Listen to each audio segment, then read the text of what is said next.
Today we will talk about some mythical creature from Greek mythology called Centaur. Centaurs are part horse and part man creatures. They have the body of the horse and the torso and head and the arms of a man. They were the children of Ixion, king of the Lapiths, and Naphele, a cloud made in the image of Hera. The Centaurs were believed to live in the forests of Thessaly, beyond the laws of man. The Greeks used them as symbols to represent barbarian people. Why, you might ask? Because the Centaurs were generally brutes, closer to barbarism than civilization. Because they love violence, they live in the forests around Mount Pelion in Thessaly. Some others live in Arcadia or even Epirus, while Centaurs with bull horns were said to live in Cyprus. There are a few famous stories about them. The first story was Centauromachy. Centauromachy was the battle between the Lapiths, or the group of legendary people in Greek mythology, and the Centaurs at the wedding of King Percy, the king of Lapiths. It began when some Centaurs drank too much wine and, being unused to it, became drunk. They then attempted to rape the bride. Theseus, the hero of Athens, who was also present at the party, managed to rescue the bride, but a fight ensued. The Lapiths eventually won, killing half of the Centaurs, and the rest escaped, leaving Thessaly and settling in Peloponnese. Unfortunately,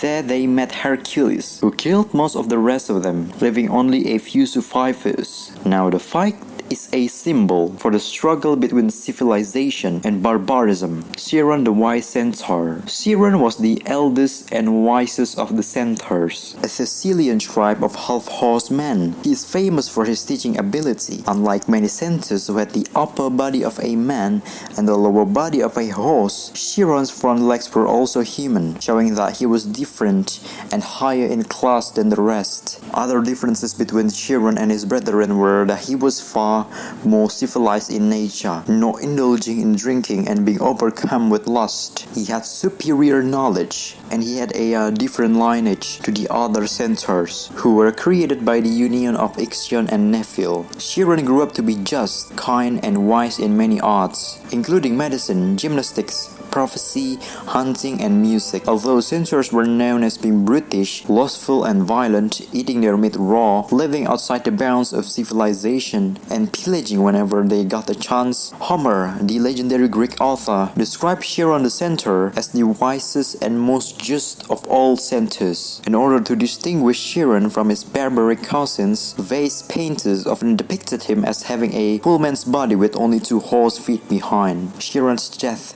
and forfeiting his immortality.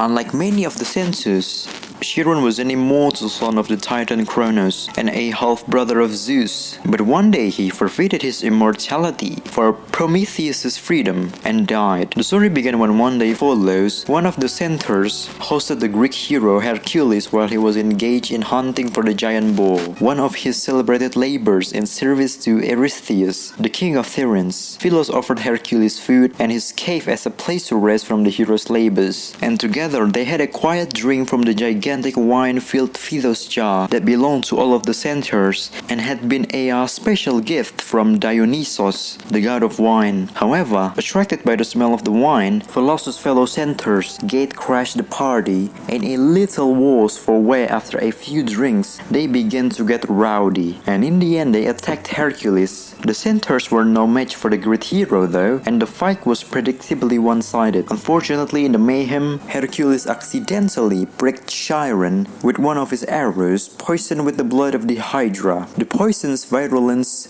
made the wound incurable despite Chiron's skill in healing, and Chiron was doomed to an eternity of agony. Chiron then suffering an unbearable pain, and so Chiron went to Zeus and offered to give up his immortality in exchange for the freedom of Prometheus, because Prometheus was punished by Zeus for 3 things: being tricked on sacrifices, stealing fire for men, and for refusing to tell Zeus which of Zeus's children would dethrone him. The king of the gods agreed. Prometheus was freed, and Chiron's soul was placed among the stars, where he became the constellation that we now know today as Sagittarius. Because of their barbaric behavior, they represented barbarism and unbridled chaos, and were frequently represented in Greek architectural sculpture and pottery decoration. Thanks for watching.